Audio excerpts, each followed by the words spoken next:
ოპოზიციის ალიანს პარლამენტის წინ სცენის დამონტაჟების უფლება არ მისცეს. მანქანა ტექნიკით წაგვართვა პოლიციამ, მაინც გავიგონებთ ერთმანეთის ხმას, დაწერა ნიკა გვარამია.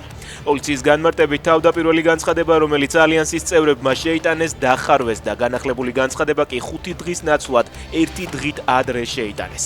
დაანონსებულ მსვლელობამდე 1 საათი რჩება მოქალაქეები თესეუს ეზოსთან იკრიბებიან. მსვლელობა პარლამენტამდე გაიმართება.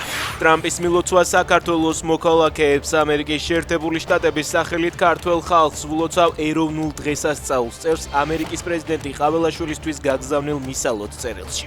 ტრამპი აღნიშნავს, რომ ეს წელი ახალ შესაძლებლობებს იძლევა ამერიკელ და ქართველ ხალხს შორის მეგობრული კავშირების გასაახლებლად.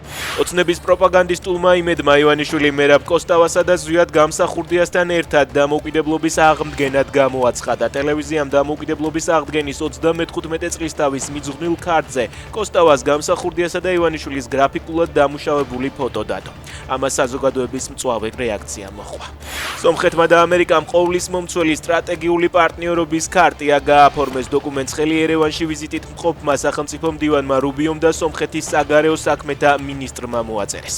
მხარეებმა ასევე ხელი მოაწერეს ტრამპის გზის ფარგლებში თანამშრომლობის ჩარჩო შეთანხმებასა და მინერალების მოპოვებისა და გადამუშავების ჩარჩო მემორანდუმს.